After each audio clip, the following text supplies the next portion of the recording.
Subscribe Islamic Touch channel. ایک اللہ کے نیک بندے کے متعلق میں نے پڑھا ہے کہ ایک اللہ کا نیک بندہ جو تہجد گزار تھا، تہجد کا وقت ہوتا تھا تو اٹھ کے اللہ رب العالمین کی بارگاہ میں کھڑا ہو جاتا تھا خالق کائنات کی عبادت کرنے کے لیے۔ ایک دن ایسا آیا کہ تہجد کا وقت ہوا، وہ اٹھ نہ سکا، بیدار نہ ہو سکا، حتیٰ کہ فجر کا وقت ہو گیا۔ جب فجر کا وقت ہوا، اٹھا، فجر کی نماز ادا کی، اللہ رب العالمین کی بارگاہ میں گڑ گڑا کے رونے لگا، خالق کائنات کی بارگاہ سے معافی طلب کرنے لگا۔ بھائیو، کس بات کی معافی؟ تہجد نماز چھوٹ گئی تھی، تہجد نماز نہ پڑھ سکا، اٹھ نہ سکا، بیدار نہ ہو سکا، تو اللہ رب العالمین کی بارگاہ سے معافی طلب کر رہا ہے، گڑ گڑا کے رو رہا ہے کہ پتہ نہیں مجھ سے کون سی غفلت ہو گئی ہے جس کی وجہ سے میں اٹھ نہیں سکا۔ تو حضرات، کچھ دن گزرے، پھر وہی واقعہ اس کے ساتھ پیش آیا۔ وہ اللہ کا نیک بندہ، تہجد گزار بندہ، تہجد کے وقت اٹھ نہ سکا۔ کچھ دنوں کے بعد تو ایک بزرگ اس کو آ کے اس کے بازو کو ہلا کے اسے اٹھا کے کہتا ہے، بھائی تہجد کا وقت ہو گیا ہے، تہجد کی نماز پڑھ لے۔ اب اس نے اس بزرگ کا شکریہ ادا کیا کہ بھائی تم خیر خواہ ہو،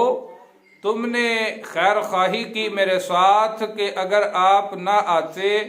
تو شاید میں نہ اٹھ پاتا اور میری تہجد کی نماز رہ جاتی۔ اب سامعین، جب اس تہجد گزار بندے نے یہ کہا نا کہ آپ خیر خواہ ہو، آپ نے خیر خواہی کی، تو وہ بزرگ جو اٹھانے والا تھا وہ بول کے کہتا ہے، بھائی میں کسی کا خیر خواہ نہیں، میں تو انسان کا دشمن ہوں۔ اس نے کہا، بھائی اگر تمہاری خیر خواہی نہ سمجھوں تو اور کیا سمجھوں کہ تو نے آ کے تہجد کے وقت مجھے بیدار کیا، اب میں تہجد کی نماز آسانی سے پڑھ سکوں گا، شاید میں نہ اٹھ پاتا، میری تہجد کی نماز رہ جاتی۔ مجھے خیر خواہ سمجھنے والے، میں خیر خواہ نہیں بلکہ میں تو انسان کا دشمن شیطان ہوں۔ اور اللہ رب العالمین نے بھی قرآن مجید فرقان حمید میں ارشاد فرمایا کہ شیطان انسان کا کھلم کھلا دشمن ہے۔ تو دوستو، تہجد گزار جو بندہ تھا بڑا حیران ہوا، بڑے تعجب کے ساتھ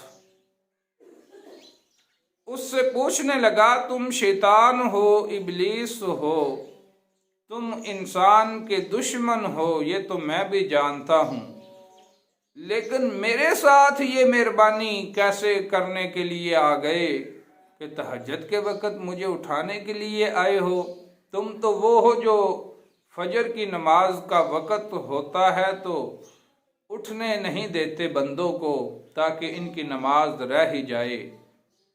اب تہجد کے وقت میرے ساتھ یہ شفقت بھرا معاملہ جو تو نے کیا ہے، اس مہربانی کے پیچھے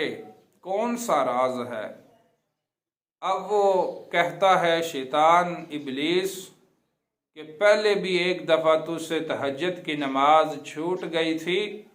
تو اللہ رب العالمین کی بارگاہ میں گڑ گڑا کے رو رو کے معافی طلب کرتا رہا، تو تیرے گڑ گڑانے کی وجہ سے، تیرے رونے کی وجہ سے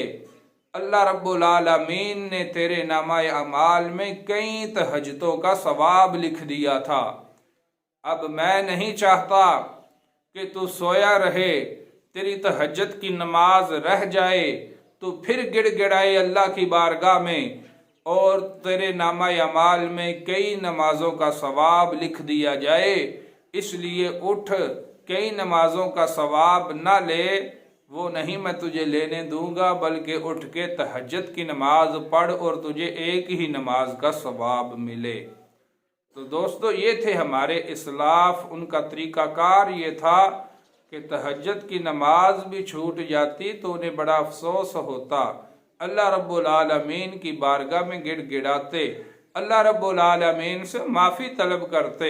خالق کائنات کی بارگاہ سے بخشش طلب کرتے، ندامت کے آنسو بہاتے کہ ہم سے نفلی نماز چھوٹ گئی ہے، اور ایک ہم ہیں کہ ہم فرض نمازوں کی بھی پرواہ نہیں کرتے۔ حضور نے ارشاد فرمایا نماز میری آنکھوں کی ٹھنڈک ہے، تو خدارا 5 وقت کی نماز جو اللہ رب العالمین نے ہم پہ فرض کی ہے اس کو اپنے معمول میں شامل کریں، اور پھر اس کی جو برکتیں ہیں وہ آپ دیکھیے گا، نماز کی برکت سے آپ کے کاروبار، مال جان، عزت آبرو میں خالق کائنات اضافہ فرما دے گا۔